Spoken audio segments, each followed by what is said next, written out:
명중률이 우수하고 테스트할 때 입증이 됐기 때문에 우리가 대량 발주해서 도입을 하고 있고 배치를 하는 건데 당연한 실적입니다. 실제 처음에 나온 그 퍼센테이지는 93.6%로 나왔었어요. 그러다 보니까 청궁2가 앞으로 이제 단기적으로 수출은 그 중동 지역으로 특화된 거예요. 물론 유럽이 있지만 폴란드 중심으로 이제 미사일은 많이 수출이 여전히 될 거고 앞으로도. 근데 중동 시장은 여러 가지 뭐 눈치를 보는 입장도 있고 자기들이 마음대로 좀 조달하는 것도 있기 때문에 물론 이제 중국 측에서 좀 서서히 벗어나고 있지만은 대한민국 제품을 수입을 단기적으로 더 숫자를 늘릴 것이다. 그게 청궁2다. 여러분 안녕하십니까? 디펜스 타임즈 발행인 안성범입니다. 지금 미국 이란 전쟁에 민감한 국가 중 하나가 아랍에미리트 연합국인데요. 특히 이란이 탄도미사일 공격을 하면서 긴장감이 커지는 중인데 현재는 어떤 상황인지, 왜 하필 아랍에미리트가 좀 대상이 되었는지도 좀 궁금합니다. 제가 말씀드릴 수 있는 내용은 어떤 군사적인 측면 이런 것보다는 경제적인 분야에서 이 중동 그 사우디아라비아 반도죠. 그 반도 자체에서 옆에 이렇게 붙어 있는 나라들 있죠. 작은 나라들 뭐 쿠웨이트, 바레인, 카타르, 아랍에미리트 끝에 오만. 근데 그 중에서 사우디아라비아의 빈 살만이 또 이게 아주 부러워하고 흉내내고자 했던 게 아랍에미리트의 소위 그 발전시킨 사막지대를 발전시키고 도시화시키고 물론 이제 실제 여행을 가면 별로 그게 좋아 보이지 않는다는 얘기들 하세요. 뭐 왜냐면 뭐 더 좋은 데가 많으니까.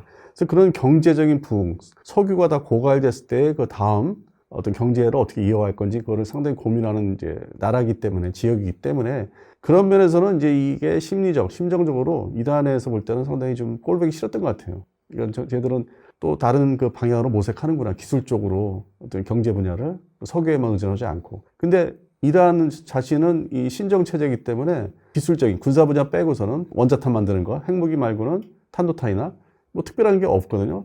뭐 일부 전투기를 뭐 개발을 시도하는데 그거는 진짜 평가를 해줄 수 없을 정도의 뭐 좀 수준이 낮아요. 거의 프라모델, 대형 프라모델을 만든다고 할까요?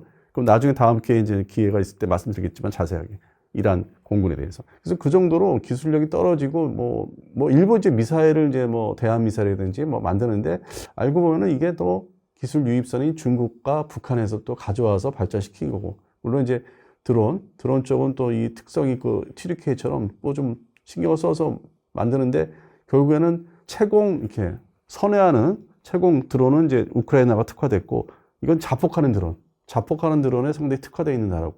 튀르키예는 큰 UAV이고, 그래서 이게 약간씩 성격이 다르더라고요. 자세히 보면은. 그래서 그 부분, 무기에 자폭하는 거는 이제 좀 특화시켜서 많이 가지고 있는 거고. 그래서 그런 전반적인 기술력을 보면은 이게 이란의 미래가 과연 석유를 다 팔고 나면은 뭐가 있을까 할 정도로 이란 일반 국민들이 어떤 수준은 높다고 하는데, 근데 이게 지금 신정체제니까 어떤 미래 지향적으로 발전할 수 있는 뭔가 뭐 또 이렇게 외국하고 많이 손잡아야 되는데 그게 주로 이제 미국과 북미 대륙하고 서유럽인데 지금의 중국하고 손잡는 거는 이제 자기들이 석유를 팔기 위한 어떤 경제적인 단순한 측면이고 기술 유입보다는. 그래서 그런 측면에서는 대상이 일단은 아랍에미리트가 왜냐면 거기도 뭐 미군이 있다고 하지만 미군은 다 깔려 있어요. 쿠웨이트부터 해서 쭉 내려와가지고 오만을 빼고서는. 그런 측면에서는 먼저 때리고 만만하고 그 다음에 가깝고 지리상으로 이제 이 바다를 두고 있지만은 좁아가지고 가깝기 때문에 하나의 시범 케이스로 보여줘야 되는. 그리고 그 현재 잘 해보겠다고 스스로 UAE가 여기저기 잘 해보겠다고 손잡고 하는 거, 그걸 이제 인프라를 다 부셔버리겠다, 때려부시겠다. 근데 사우디는 또 그 지역에서 대국이거든요. 맞설 수 있는.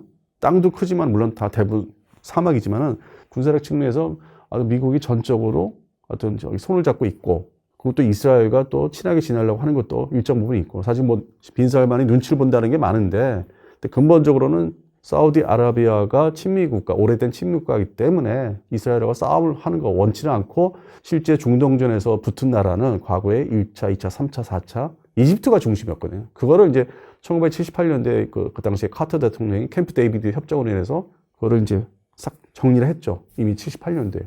그리고 다음에 이제 사타트 대통령이 이제 그 반대파에서 암살이 됐었고, 연이어서.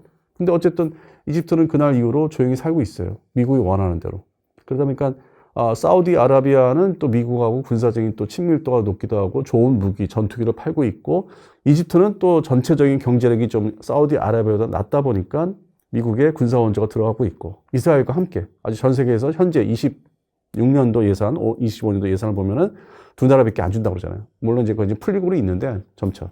그래서 그런 측면에서는 만만한 게 아랍에미리트였다. 근데 카타르는 또 중간에 아프가니스탄 문제도 그렇고 많이 또 중재하는 데도 있었어요. 좀 더 전향적이었죠. 이 진보 쪽으로.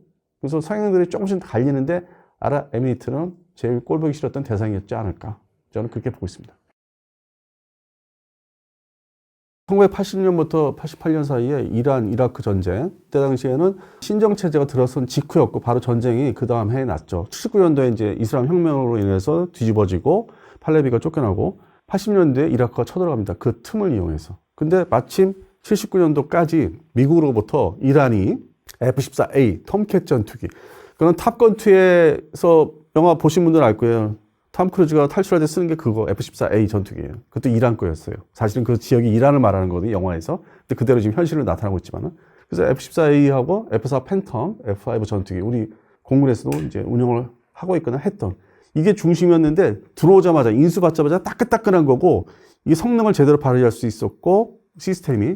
그 다음에 미사일을 아주 따끈따끈한 거를 받고 있었고. 그래서 8년 전쟁 동안에 이란 공군이 상당히 이라크 공군을 상대로 압도적으로 작전을 하고 격추율도 되게 높고 그 소위 톰 크루즈가 탔던 F-14A 톰캣의 전투기의 미사일, 이 미사일 공대공 미사일 피닉스 미사일로 격추도 많이 했었고 아주 뭐 절대적인 그 지역에서 강자였어요, 공군력이. 그래서 잘 사용을 했는데 그게 이제 미국에서 적대적인 국가가 되니까 부품을 다 끊죠, 당연히. 근데 초기에는 부품이 있었고 근데 그것도 부품 소모하니까 8년 전쟁 사이에 이게 다 써버리니까 미사일도 그렇고 부품도 그렇고. 그러니까 90년대부터 이게 좀 유명무실한 전력이 된 거예요. 그냥 존재는 하는데 실탄도 모자르고 없거나 부족하고, 그다음에 비행해봤자 F-15 전투기가 또 사우디아라비아가 보유하기 시작했고 본격적으로. 그래서 그런 측면에서 이제 대립을 했었지만은 또 시간이 흐르면서 노후화되는 거예요. 그래서 점점 숫자가 80대 보유를 했다면은 점점 숫자가 줄어들어요. 그래서 현재는 그냥 장부상에 리스트 장부상에 40여 대로 돼 있는데 실제 거기서 비행할 수 있는 거는 두세 대. 그다음에 팬텀 전투기 그것도 비행할 수 있는 거 한 10여 대. F5 전투기 그것도 역시 10여 대. 실제 비행할 수 있는 거. 그러니까 공군력이 그 사이에 79년도 이후에 점점 이렇게 소멸이 된 거예요. 실제 전력이. 점점 줄어든 거예요. 그래서 이거를 응급조치한다고 해서 러시아한테 달려가서 이번에 격추된 Su-24를 일개 대대, 한 20여 대 급히 사오죠. 근데 원래 이란 공군은 탄생할 때부터 친미 국가였고 미국제 전투기를 운영하던 나라였기 때문에 시스템이 그걸 대량으로 도입하면은 뭔가 운영하기 어려운 거예요. 갑자기 중간에 러시아제 전투기나 이런 공격기를 도입해서 대량으로 보유하면은 운영 유지가 어려운 거예요. 그래서 소량만 상징적으로 미그 29도 그렇고 그걸 오랜 기간 했기 때문에 이란 공군력은 유명무실해요. 실제 존재의 가치가 없어요. 옛날에 8년 동안 활약을 했지만. 그래서 그런 측면에서는 안 되겠다. 그러니까 북한이 지금 그런 거예요. 북한이 전투기 전력이 우리하고 비교하면, 대한민국 비교하면 형편없어요. 그리고 그나마 쓸 수 있는 미그 29 북한에 그것도 한 줌이에요. 뭐 20, 30대. 띄울 수 있는 게. 그래서 우리가 평상시에 김주혜, 김정은이 이제 공군기지 방문해서 행사 보면은 옛날 구닥다리 전투기 하나도 이제 안 보여주고 현재 기준으로 미그 29만 보여줍니다. Su-25하고. 그게 이제 그런 이유고. 한 줌 남고 최신의 전투기다 이거죠, 나름대로. 그래서 공군력이 북한도 그렇지만 이란도 공통점이 유명무시하다 보니까 이거를 원거리, 아랍에미리트가 바다 건너잖아요. 사우디 뭐 다 전부 다 이 연안 국가들이. 그러면 원거리 타격을 해야 되는 게 결국 이런 미사일, 순항 미사일, 드론밖에 없는 거예요. 그래서 그거 사용하는 거예요. 공군력이 안 되기 때문에.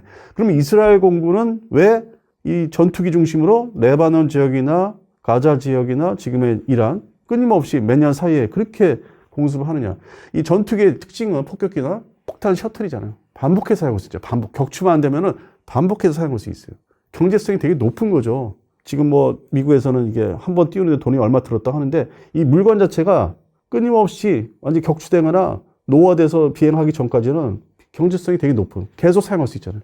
그래서 이스라엘 공군, IDF 공군이, 국방군이 거기에 특화되어 있는 거예요. 그리고 이 근본은 미국이 다 심어준 거고 2차 세계대전 때 서유럽에서 그 당시에도 똑같은 역사가 있습니다. 시작이. 히틀러가 막판에 분리하니까 소위 순항미사일의 원조라고 할 수 있는 V1. V1을 이제 런던에 막 날리고 그럼 비행하는 거예요. 사출해서 발사해서 비행해서 그냥 갖다 쳐. 지금은 모습하고 똑같다고 보시면 돼요. 그냥 건물, 런던 중심가에. 그 다음에 탄도탄 V2 쏴가지고 런던 작살내고.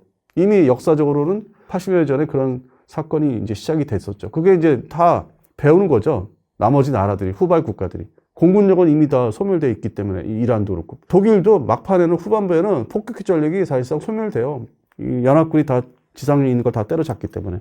그래서 이 히틀러는 V1, V2로 이제 타격을 하면서 버텼는데 결국 지상군이 들어가니까 다 전멸된 거고, 이란 지금 공습전도 역시 이스라엘과 미국은 폭탄 셔틀, 미사일 셔틀 끊임없이 하면서 3천여 곳을 때려잡은 거고, 반면에 탄약 개념의 탄도탄, 순항미사일, 드론은 탄약 개념이에요. 이제서야 뭐 언론에서 단어 쓰대요. 이제서야 탄약 개념이라고. 그건 소모하는 거잖아요. 한번 쏘면은 그게 돌아옵니까? 끝나는 거지. 그냥 다 파괴돼서 흩어지고 막 잔해가 있고. 그래서 그런 것 때문에 차이가 크기 때문에 이란이 미국과 이스라엘에 비교해서 지속적인 전쟁. 물론 이제 뭐 미국이 뭐 탄약이 뭐 남아있네, 만에 또 그런 또 트집 잡는 얘기들 하는데 그것도 웃기는 게 중요한 거는 이제 트럼프가 얘기했습니다. 무한정 갖고 있어. 걱정하지 마. 했는데 여기서 자세히 살펴보면은 미 본토 대륙에 비축탄이라는 게 있습니다. 재래식 멍텅구리 폭탄. 이거는 2차 세계대전, 뭐 베트남전 거치면서 전 지구적인 그 전쟁을 소련을 대비해서, 지금의 러시아죠. 뭐 중국을 대비해서 이 멍텅구리 재래식 폭탄은 엄청나게 창고, 미국 땅 넓잖아요. 미군 그 소유의 부지에 다 지하에 뭐 다 보관을 하고 있다는 얘기예요. 엄청나게. 근데 여기에다가 주한미군의 뭐 오산 기지를 통해 나갔다는 그 쇳덩어리 키트 갖다 끼는 거예요. 결합해야 돼. 재래식 폭탄에다 결합하면 얘가 정밀 유도 폭탄이 돼. 그러니까 트럼프가 얘기하는 거는 재래식 폭탄 많어. 엄청난 거. 근데 그거를 이 사람이 뭐 군사 매니아 출신이 아니니까 우리 무한정 갖고 있어. 무한정 이다시피 갖고 있어. 그 폭탄을. 그게 보통 뭐 900kg짜리, 뭐 2000파운드라는 거. 제일 가벼운 거는 225kg짜리, 뭐 MK82, 84, 뭐 이렇게 시리즈가 있는데, 그거는 많이 갖고 있다는 얘기예요. 근데 보니까 뭔가 결합체가, 유도 키트라고 하는데 무슨 뭐 프라모델 키트는 아니고, 쇳덩어리 결합을 해야 되거든요.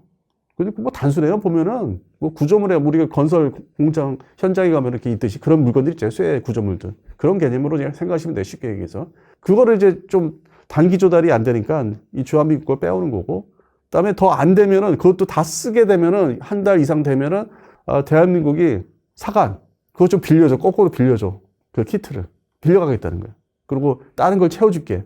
다른 부분에서 뭐 그 키트를 가져가 빌려가서 쓰면은 사용하면은 대한민국 한반도 해역에 뭐 잠수함을 더 파견해서 북한을 견제해줄게. 다른 무기로. 그래서 그 얘기를 이제 하는 거거든요. 근데 자세하게 이제 방송에서 얘기 안 하는데 그냥 미국이 허풍을 치고 있다. 그건 아닙니다. 근데 물론 이제 미사일 같은 거는 뭐 토마호크 크루즈는 소모가 이제 많기 때문에 그거는 또 정밀한 거고, 이게 만들기 위해서는 미사일 하나, 순항 미사일 하나 만들기 위해서는 앞에 유도부가 있고 탄두부가 있고 추진체가 있잖아요. 간단히 얘기해서. 그걸 만들려면은 업체들이 이제 있잖아요. 협력 업체들이 해서 받아서 인티그레이션 만들어내야 되잖아요. 그 시간이 좀 걸리죠. 일정 부분. 해당 업체가 레이션이나 로키드 마틴이 하는 거고. 그래서 그거 부분에 있어서는 걱정이 되니까 최근에 트럼프가 이제 부른 거예요. 사람들을. 방산업체 책임자들을. 이거는 좀 사실 좀 걱정된다. 빨리 좀 조달 시간을 단축할 수 있어? 협력업체에서 물건 받는 것 빨리 할 수 있어? 이거를 이제 의논한 거고, 트럼프가 무한정 있다고 하는 건 재래식 폭탄은 이제 사실상 무한정 가지고 있는. 그래서 다 결부가 돼, 뉴스가.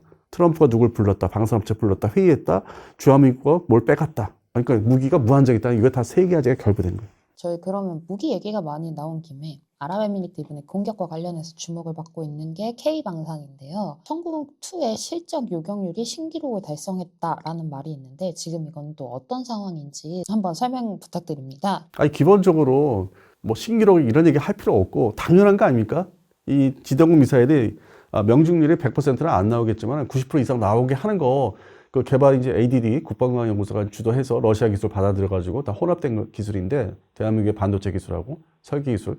당연히 그렇게 나와야 되는 거죠. 그게 뭐 새삼스러운 것처럼 얘기를 하고. 그러면 천궁2를 우리가 조달할 때 우리 대한민국 공군에서 사용하기 위해서 북한군 대비해서 그 90% 이하 밑에 뭐 50% 나왔으면 그거 엉터리 물건이고 실패한 물건이죠. 그걸 왜 샀겠냐고. 대한민국 공군이 발주를 왜 했겠냐고. 명중률이 우수하고 테스트할 때 입증이 됐기 때문에 우리가 대량 발주해서 도입을 하고 있고 배치를 하는 건데, 그 물건이 해외에서 당연히 있어야 될 일인데 그게 마치 뭐 없는 일이 생긴 것처럼 아주 침소봉대하는 그 표현력, 언론의 주도하는 표현력, 자기들이 왕이다, 세상의 왕이다, 유튜버는 쓸모없다, 이런 식의 어떤 차별점을 두는데, 그런 부분에서 말씀드리는데 당연한 실적입니다. 실제 처음에 나온 그 퍼센테이지는 93.6%로 나왔었어요. 그러다 보니까 천궁2가 앞으로 이제 단기적으로 수출은 그 중동 지역으로 특화된 거예요. 물론 유럽이 있지만 폴란드는 또 서유럽의 방산업체, 프랑스나 독일이나 영국의 미사일 업체들이 MBDA 이런 데서 또 팔아먹어야 되기 때문에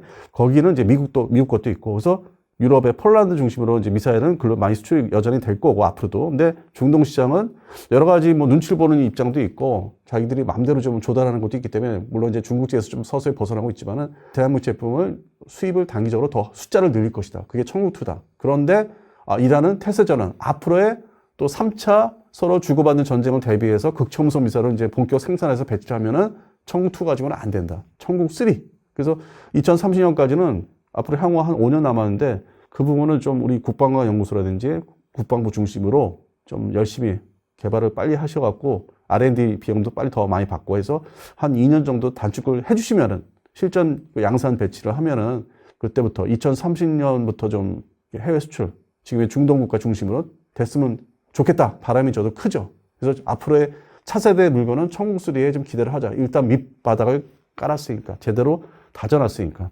이란이 드론에 특화되어 있는데 청궁2가 그런 드론까지 잡는다라는 말이 나왔어요. 이거는 진짜 사실인 건지도 궁금합니다. 지금 앞으로 청궁2가 실전에서 어느 정도까지 좀 대응력을 갖출 수 있을까요? 근데 이 문제는 이제 비용 대 효과 면에서 비싼 미사일을 써가지고 저가에 3천만 원대의 드론을 잡는 게 비경제적이고 그리고 또 이 큰 미사일, 청궁2 미사일 본체를 그렇게 하나하나 소모를 하면은 만들어내기 도 쉽지 않고 시간도 그렇고 비용도 그렇고 수입하는 또 운반하는 문제도 있고 그래서 비효율적, 비경제적이기 때문에 급한 대로는 되는데 대처는 되는데 이게 전쟁이 좀 가라앉고 잠잠하지만 그 다음 전쟁을 대비해야 되기 때문에 중요한 거는 우리 대한민국의 방산도 좀 이게 좀 아쉬운 게 이런 고가의 뭐 만들기 어려운 미사일만 수출할 게 아니라 왜 좀 그보다 싸고 만들기 쉬운 좀 작은 물건 예를 들어서 천마 대공 미사일이 이제 이런 용도로 써야 되는데 최근에 이제 뭐 국산 부품으로 다 갈아치워서 뭐 계속 운영 유지가 좋다 이런 기사는 봤습니다. 근데 아쉬운 거는 천마 이 급의 미사일이 뭐 유럽에는 많아요. 뭐 독일의 뭐 D14에서 나오는 것도 있고 IST 같은 거는 이제 지상 발사식에 암나도 지상 발사식 이런 부분을 좀 특화를 시키면 안 될까? 그러면 이게 비용도 효과면에서 도입하는 나라, 운영하는 나라에서도 좀 효율적이 좀 더 경제적일 거고 우리도 또 다른 제품군이 늘어나는 거거든요. K방사는 그냥 말로만 하지 말고 큰 제품만 팔아서 뭐 주가를 올려야 된다 이렇게 단편적인 얘기를 하지 마시고 천마라든지 그다음에 신구도 있어요. 이거를 차량화시킨다지 신궁미사일 단거리. 요게 바로 이제 드론을 근거리에서 잡기 쉬운 거거든요. 레이더 시스템도 이제 따라가야겠지만은 대포용 레이더 같은 것도 활용도 해야 되겠지만은 그런 거를 좀 더 개발해서 수출 시장을 세이지를 해서 개량형을 만든다든지 그게 정부 주도, 그러니까 국방부나 방사청에서 좀 이런 걸 ADD도 그렇고 좀 나서야 되는데 지금은 당장은 바로바로 있는 물건 계약한 거 팔아먹기 바쁘고 막 납기 막 재촉받고 있고 그거를 마치 뭐 대단한 뉴스처럼 얘기하고 그거를 해먹는 언론사. 이런 게 저는 개인적으로 불만이 있는 거예요. 다른 물건 지금 개발해야죠. 청궁2가 뭐 잘 하긴 했나요? 아니, 그거는 좀 확실하죠. 예. 드론을, 값싼 드론을 잡는 거는 맞죠. 파편 타이로, 파편. 그러니까 직격을 하는 거는 탄도탄에 이제 이렇게 날아오는 건 직격을 한다면은 이거는 파괴를 제대로 하려면 파편타. 공중에서 비사시켜서 거기에 파편을 맞으면 격추되거든요. 천궁3로 갈 때 천궁2에서 좀 살릴만한 장점 중에는 대표적인 게 뭐가 있을까요? 천궁1이 있었습니다. 천궁1에서는 적의 전투기나 폭격기만 격추하는 유인, 비행체를 격추하는 물건이었다면은 여기에 플러스 알파를 한 게 야, 그럼 미사일도 좀 격추시켜보자. 미국의 패트리어트 사례가 있으니까. 그래서 미국의 사례를 그대로 따라갔다고 볼 수 있죠. 패트리어트 팩2. 그 처음에 출발한 거는 걸프전 때 사용했지만은 대항공기, 군용기 용도였는데 급한 대로 이거를 탄도탄을 계산을 막 컴퓨터 그 당시 옛날 느린 컴퓨터를 해가지고 쏴보니까 격추가 되더라. 그러니까 91년도 얘기죠. 근데 나머지 스커드 미사일은 다 놓친 게 많아요. 그래서 비난을 많이 받았어요. 근데 애초에 그 전쟁이 이제 걸프전이 끝나자마자 야, 그러면 탄도 제대로 막으려면 이 팩2 시리즈, 팩2 가지고 되겠냐. 그러다 보니까 별도로 다른 회사, 테크에서 팩3가 그때 나오게. 대탄도탄만 전문화시킨 거. 그거 우리는 그대로 보고서 이제 그 기술을 배워가지고 천궁2를 이제 그렇게 만든 거고. 근데 이거는 일종의 대탄도탄 순항미사일이 이제 되는 거죠. 1형은 이제 대항공기였으면 2형은 미사일 날아오는 것까지 다 잡을 수 있는 거고. 3형은 진짜 휙 하고 눈 깜짝에 떨어진, 낙탄 떨어지는, 탄착하는 그 극초음속 미사일을 못 잡거든요. 천궁2는. 속도가 너무 차이가 나고 고도라든지 진입하고 회피하는 그 기동. 이걸 다 컴퓨터가 계산, 소프트웨어가 계산해서 대응하려면은 또 추가적인 계량이 들어가야 되잖아요. 알고리즘이라든지. 그래서 그런 측면에서 천궁3가 지금 개발을 이제 시작했어요. 이제. 그러니까 한계가 있으니까 천궁2로서는. 그 드론을 맞춘다 하지만은 파편탄을 이용해서 맞춘다든지 직격이 아니면은 그런 것 때문에 한계가 또 있기 때문에 지금 급한 대로는 성과가 있는데 앞으로는 계속 이게 그런 측면에서 극초음속이 이제 아주 흔해지면은 명성을 유지할 수 있을까. 그래서 천궁3가 빨리 나와야 되는 게 다음까지가. 그리고 이제 LSAM이라고 고도가 높은 데를 이제 날아오는 거는 층별로 있는데 높은 데서 먼저 타격하기 위해서 LSAM이라고 롱샘, LSAM은 이제 개발을 해서 지금 막바지에 와서 배치를 이제 하려고 우리 대한민국 국군부터.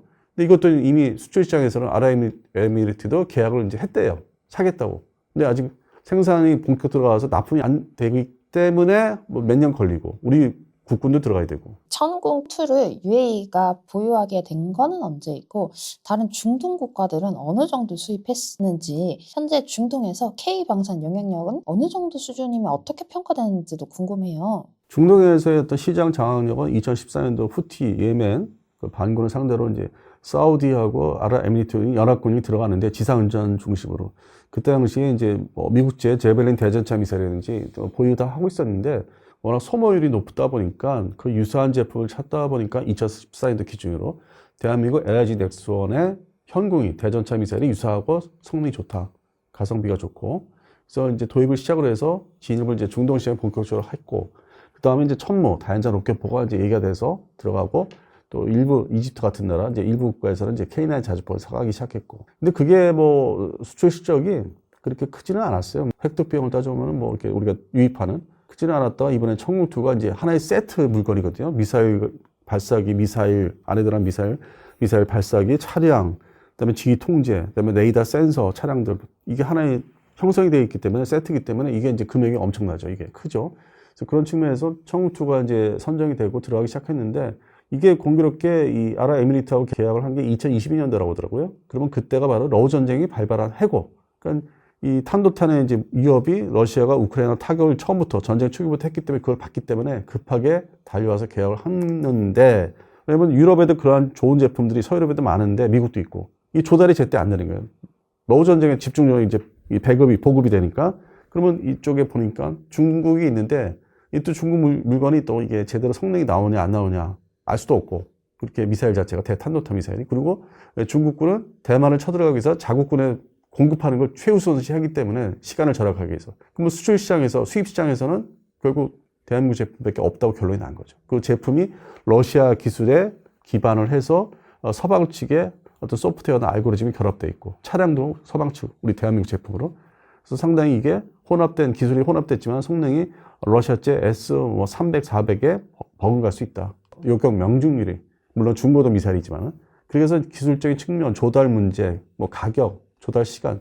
왜냐면 이게 하나의 세트를 이렇게 포대별로 이게 구성을 해서 완비해서 도입을 하려면 시간이 걸리기 때문에 그 납기를 단축하기 위해서는 대한민국이 이제 그걸 잘 하기 때문에 그런 조건을 2020년에 계약을 했고 후속으로 이제 LSAM-1도 계약을 또 하게 되고 그래서 현재 납기 전인데 그동안 이제 4년이 흘렀죠. 만 4년이 흘렀기 때문에 올해 6월 달부터 납품을 정식으로 하기로 돼 있대요. 근데 워낙 상황이 급하게 돌아가니까 뭐 일단 만들어 놓은 미사일을 한 60에서 70개를 미사일이라도 빨리 보내달라.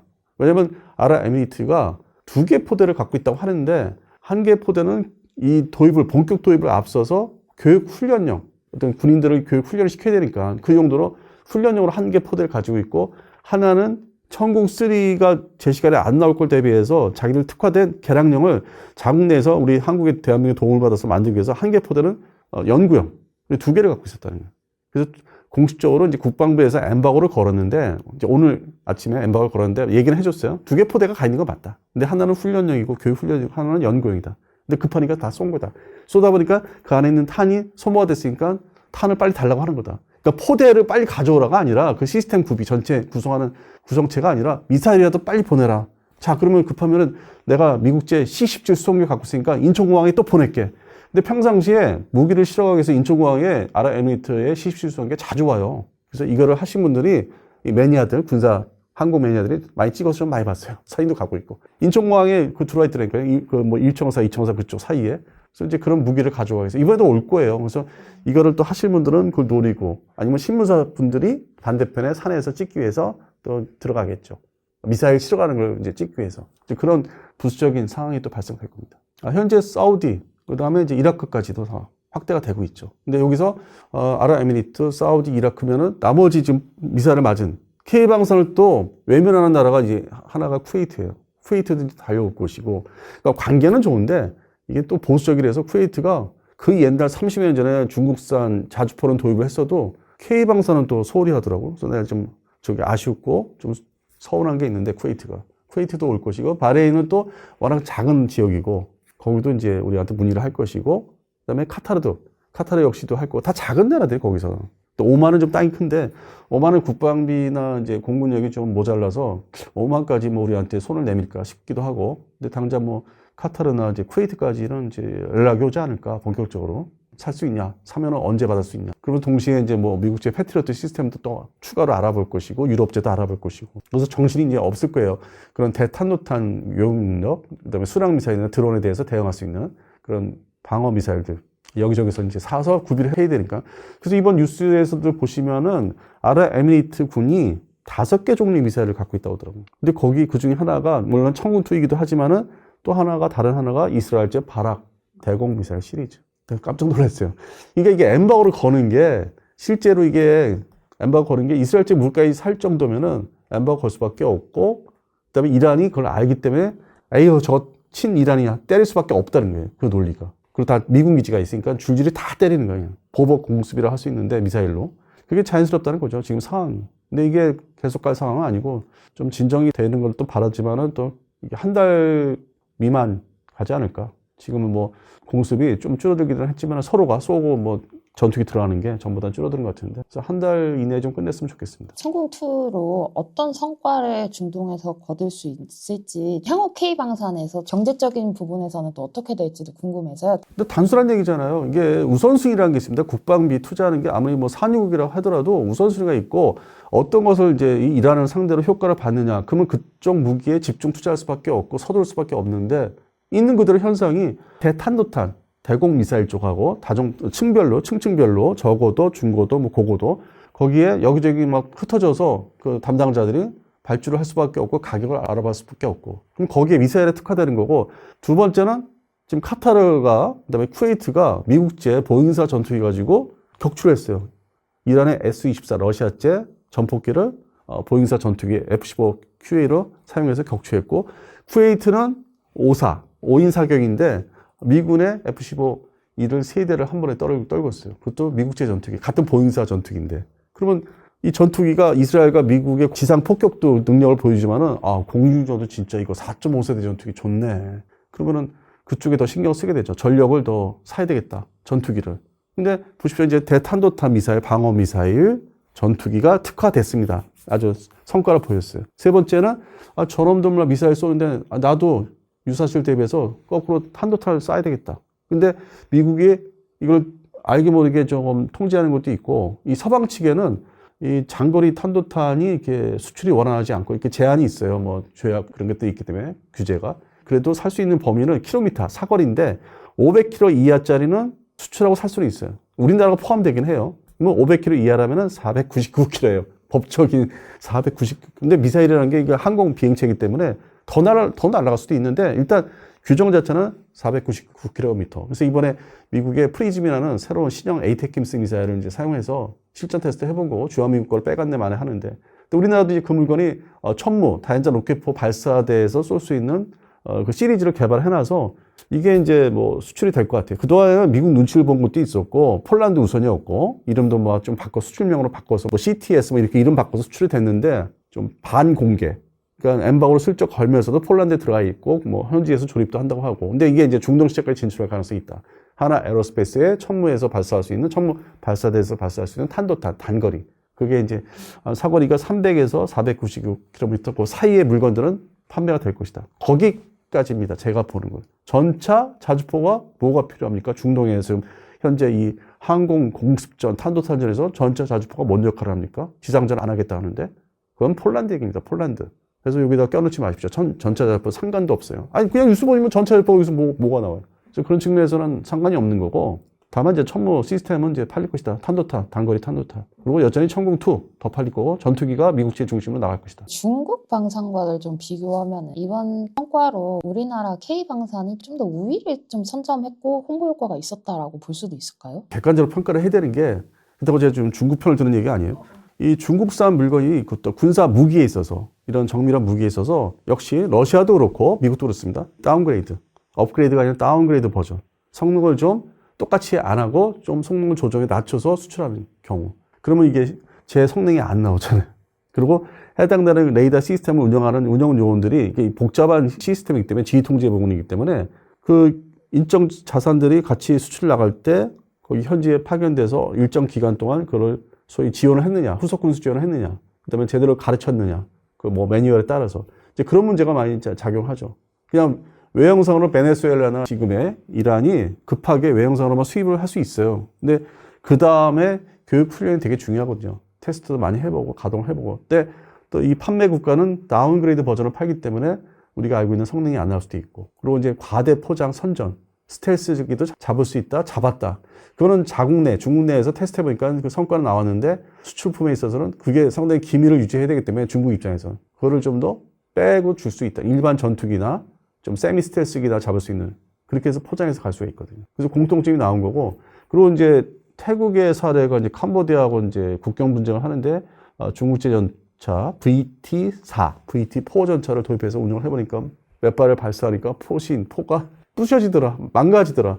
근데 근본적으로 VT4는 오리지널 중국에 자기들이 아끼는 주력 전차인 99 전차 시리즈를 그대로 준 게 아니라 다운그레이드, 수출품으로서 가공해서 내보낸 자기들은 사용 안 하고 해외 수출품 전용으로. 하자가 있을 수밖에 없죠. 뭔가 성능을 좀 손을 봐서 낮춘 거니까. 그리고 포신 그 수명도 아무래도 가공 그 공장에 따라서 우리는 이제 뭐 현대 한국에서 하지만은 중국은 뭐 두세 군데 이런 데서 가공 공장의 실력이 떨어지면은 야 수출품은 여기에서 만든 거 보내고 우리 내수용은 여기서 만든 거 잘 정밀 가공한 거 여기 나한테 주고 넌 거기서 판매해서 끼워서 판매해. 이렇게 되면은 그 전차도 이제 형편없게 되는 거고. 그다음에 JF-17이라는 전투기는 워낙 처음부터 파키스탄 군을 위해서 파키스탄 공군을 위해서 형식상 공동 개발한 건데 그것도 수출품이고. 그러다 보니까 뭐 시스템이 제대로 가동이 안 된다, 정밀 타격이 안 된다. 뭐 나이지리아 군도 그렇고 뭐 파키스탄 군도 사용하고 있지만은 특히 나이지리아 군에 준 거는 더 다운그레이드 버전일 수 있고 또 파키스탄이 뭐 개입을 해서. 그래서 그런 측면에서 중국산 무기가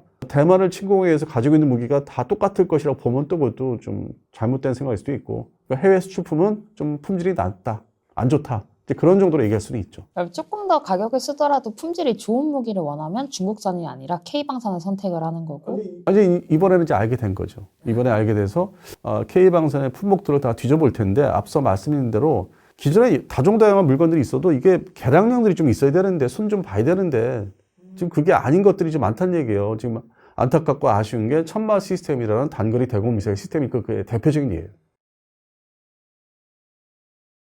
대한민국의 K방산 물건들은 뭐 나름대로 지금 잘 수출이 되고 시작을 한 거죠. 2022년 러전쟁 시작으로. 근데 뒤늦게 이게 좀 고성능, 정밀화된 무기, 그것도 공중 투발사의 미사일 종류가 사실 신경을 안 썼어요. 우선순위도 아니었고 개발하는 데 있어서.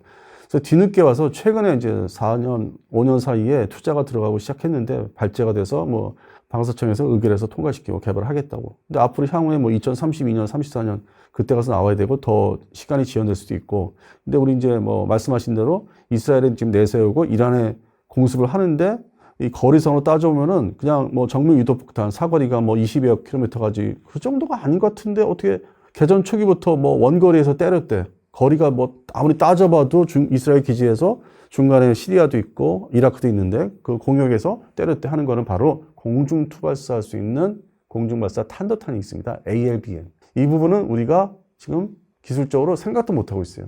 기반을 안 닦아놨어요. 근데 개발을 할 거예요. 돈을 투자하고 우리 엔지니어들이 투입이 되면은 설계해서 할 수 있는데 시간이 너무 많이 걸립니다. 지금 향후에 이거는 10년 이상 잡아야 되거든요. 그러니까 이스라엘이 지금 자랑하는 ALBM, 공중발사 탄도탄. 그래서 이게 또 새로운 과제로 지금 다가오고 있고, 그 다음에 청구3라는 뭐 극초음속 미사일 잡는 미사일도 지금 개발을 또 시작을 또 했고, 그래서 K방산은 지금 가지고 완성된 물건을 이제 수출하는 정도로서 품목이 다종다양하게 갈 수가 현재 없고 제한되는 거고, 그나마 다행히도 이러한 공습전을 통해서 청국2가 이제 각광을 받는 거고. 근데 그 전에 이제 뭐 작년까지만 해도 이게 수출 성사는 다 된 거니까 주요한 나라들은. 근데 앞으로 과제는 장거리 공대지2 미사일, 뭐 공대함 미사일, 극초음속, 그다음에 지금 말씀드린 ALBM.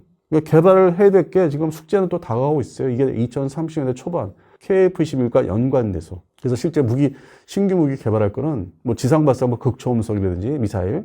그래서 지금 러시아 중심, 뭐 중국 중심, 미국도 지금 개발을 한다는 것도 완성은 안 된 것도 많지만은 또 이스라엘이 먼저 치고 나간 ALBM이라는 미사일, 공중발사 탄도탄. 이게 가면 갈수록 또 새로 개발할 게 자꾸 숙제가 생기는 거고, 그 와중에 그런 어떤 국가적인 재원을 마련하려면은 기존에 뭐 자주포, 전차, FA50, 그다음에 천마, 그다음에 이제는 천궁2까지 온 거예요. 그러니까 수출 품목도 앞으로 더 늘려야 될 것도 많고, 그러면서 또 개발할 것도 많고, 이제 시작이라는 거예요. 진짜 K방사 시작이 그렇게 뭐 주식시장에서 그거 뭐 단조롭게 단순하게 과대 포장해서 그렇게 할 지금 시기가 이제 시작된 건데, 갈 길이 너무 먼데. 어떤 거를 K방산 좀 이렇게 지원이 더 필요하고 가장 지금 제일 필요한 것과 좀 사람들이 이런 부분에서는 지나치게 과장하지 않았으면 좋겠다. 요거 한마디만 더 조언해 주실 수 있을까요? 일단은 이제 우선적으로 뭐 여러 가지 상황을 떠나서 국방과학연구소가 미사일 쪽에 여러 다종다양한 미사일 쪽에 특화돼서 개발을 해낼 수 있도록, 그동안에는 이제 지대지 미사일, 탄도탄 중심으로 이제 했다면은 순항 미사일하고, 앞으로 이제 공중 투발사할 수 있는 이런 미사일들의 집중 투자를 이제 받아서 R&D 비용을 받아서 인력도 더 지원을 이제 확대하고 확충할 수 있게 해서 국가적으로 이제 좀 예산 지원이 좀 많이 따라야 되지 않을까. 그리고 그렇게 해서 물건이 완성되면은 곧바로 이제 해당되는 사형군, 공군이죠. 해군도 포함될 수 있고 좀 많이 좀 사야 된다. 지금 전쟁을 저렇게 보니까 뭐 미사일 숫자라든지 보유 수량이 한두 발 가지고 안 되잖아요. 더 많이, 아주 뭐 많이 비축을 해놓고, 그다음에 뭐 저장고가 뭐 한반도가 대한민국 뭐 작은 나라지만은 어떤 좀 저 남쪽에 창원 중심이라도 어디 좀 빈 땅들 많으니까 그런 장소도 되게 중요하거든요. 공군 기지만 중요한 게 아니라 이제 그것도 같이 결합을 시켜서 개발해서 생산해서 어디다 보관할지 유사시 대비해서 이런 게 다 맞아 떨어져야 되거든요. 그래서 그런 면에서 상당히 중요하고, 예전에는 좀 자주성에 대해서 그냥 덮어놓고 일단 지금 별일 없으면 돼라는 시선들이 좀 있었는데, 이제는 K방산 기술력도 올라가고 좀 트랙이 돌아가기 시작하면서 우리가 우리 걸로 우리를 지켜야지 이런 시선이 좀 생겼는데, 이 부분에 대해서는 또 어떻게 생각하시는지 궁금해요. 일단 국방비는 줄이면 안 되고요. 그리고 현 정부에서는 계속 연도별로 한 해 한 해 갈수록 늘린다고 했기 때문에, 다만 아쉬운 게 있다면 그 다음 새로운 정부가 이제 뭐 누가 될지 모르지만은 그걸 계속 기조를 이어가면은 국가의 어떤 방위산업뿐만 아니라 우리를 지키는 거에 있어서 큰 저기가 발전이 될 텐데, 그건 이제 뭐 정치적인 얘기 딱 결부될 수 있으니까 그것까지 제가 뭐 얘기할 수 없는 거고, 근데 바라는 거고. 그리고 뭐 이게 자꾸 언론이 지금 그들이 힘이 세죠. 소위 뭐 지상파나 신문사 뭐 있죠. 대표적인 신문사들이 자기들이 힘이 세다, 어떤 권위와 어떤 영향력이 있다고 해서 여전히 얘기하는 게 과장된 얘기를 핑계를 대는 게 시간에 쫓겨서 한다는데, 뭐 자주국방 얘기하고 뭐 이제 믿을 놈이 없다, 믿을 나라가 없다.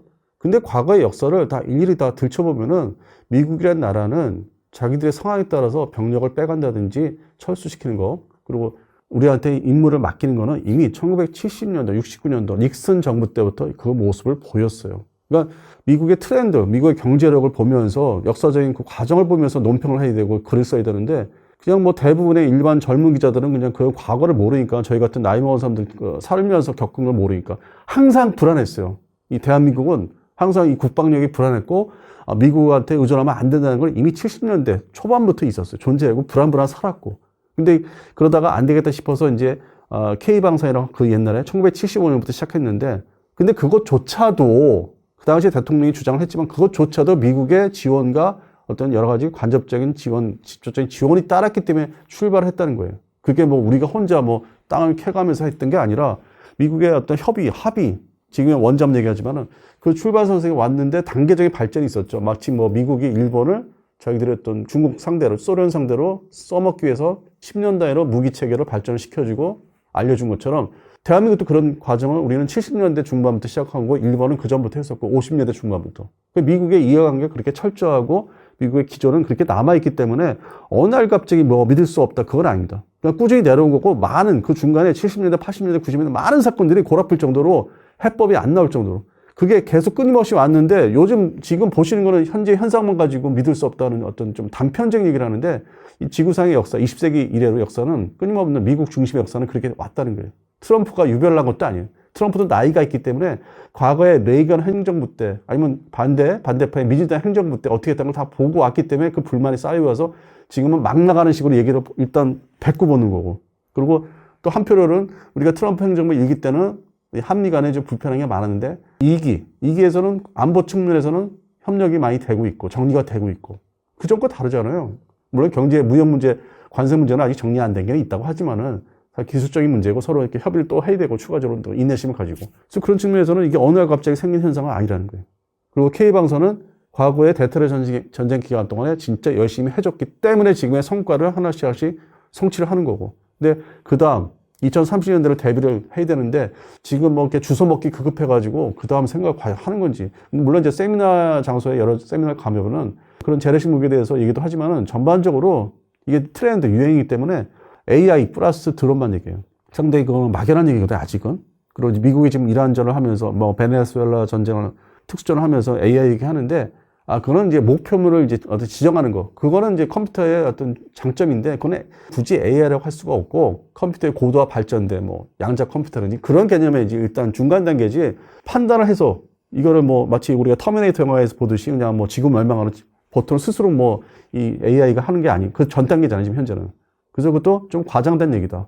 목표물 선정은 일반 사람들이 하려면은 그 지휘부에서 하려면 상당히 골아픈 거거든요. 잘못 오류를 범할 수도 있고. 근데 그거를 컴퓨터에 시스템에 데이터를 넣고 하면은 딱 추려주잖아요. 어디 먼저, 어디. 그런 측면에서 사용한 거고, 이게 그 전 단계고. 그래서 K방산 뭐 AI 여러 가지가 지금 아직 혼재돼 있어서 지금 과도기로 좀 보고 있어요. 그 중간에 실적을 내는 거는 이제 좋은데 너무 주식 개념에 너무 과도한 개념으로 인해서 언론사가 받아쓰고 서로 꿍짝꿍짝 하는 거. 근데 일반인들이 볼 때는 이게 전문적 알고 있는 거죠. 그래서 그런 게 좀 불만이 있습니다.